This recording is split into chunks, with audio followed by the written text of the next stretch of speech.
Buenos días, profesor, y buenos días, compañeros. El tema del que vamos a hablar hoy es la era del guano. Como integrantes tenemos a Mamani Yucra Ruth Yoseli, Benítez Mamani Jennifer Liliana y Yaneli Chuyunquía Chancayauri. Pero, ¿qué es la era del guano?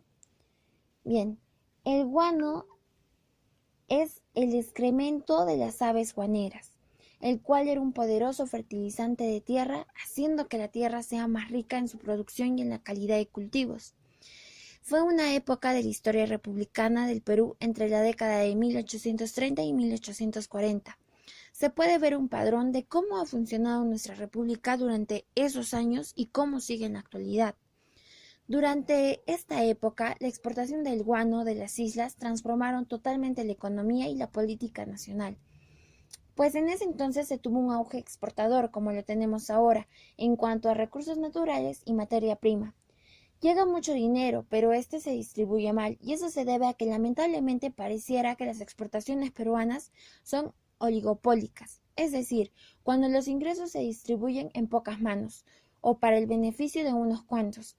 Se trata de una economía rentista, no mercantilista, donde la gente está acostumbrada a poco esfuerzo, mayores ganancias con el menor trabajo. Esta frase vamos a verla. El crecimiento súbito y repentino lleva a desorden en el gasto, la corrupción y a la apertura del mercado interno y obras de infraestructura, que no lograron neutralizar a los efectos perniciosos que habían dejado. A partir de 1840 se incrementaron las exportaciones peruanas, que habían estado a la baja desde comienzos del siglo XIX. El guano era el principal protagonista, aunque no fue el único producto de exportación, ya que tenemos algunos minerales como el salitre y el cobre y los productos agroindustriales como el azúcar y el algodón. A mediados del siglo XIX, el crecimiento de la demanda de alimentos y materias primas en países desarrollados o de primer mundo obedecían a la industrialización internacional.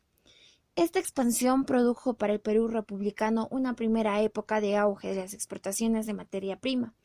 Este crecimiento se sustentó en la era del guano, el cual era muy especial, ya que el Perú era el único país que tenía este tipo de producto, es decir, teníamos el monopolio mundial. Debido a que el lugar donde se encontraba este tipo de producto pertenecía al Estado, éste entregaba una concesión a cambio de una regalía. Ni bien el Estado peruano se da cuenta de la importancia de este producto, sacó un decreto estatizando estas islas. Pero, para entrar en contexto, veremos que la clase propietaria peruana estaba en declive económico desde hace ya un tiempo.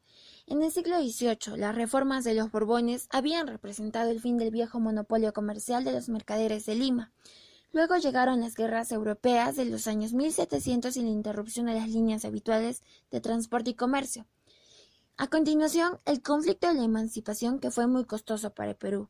Los comerciantes de Lima apoyaron al virrey y se compraron el pleito de sostenerse económicamente y sostener la causa realista. Terminada la guerra y habiendo perdido su bandera, se retiraron llevándose lo poco que les quedaba de sus caudales. En Lima, de 1820 y 1830, había desaparecido la antigua opulencia, no había ricos y las fortunas se habían desvanecido. Por esa razón, cuando empezó el auge guanero, no había una clase propietaria peruana que pudiera organizar el negocio. Pues cuando surge la exportación del guano en el Perú, no había experiencia empresarial o no existía una clase que pudiera encargarse de este negocio, que a simple vista parecía sencillo, pero tenía sus complejidades.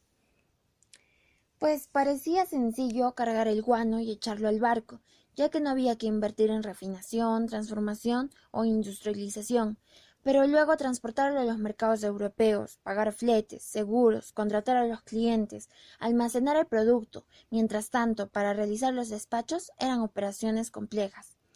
Había que tener disponibilidad de créditos y contactos en el mercado internacional.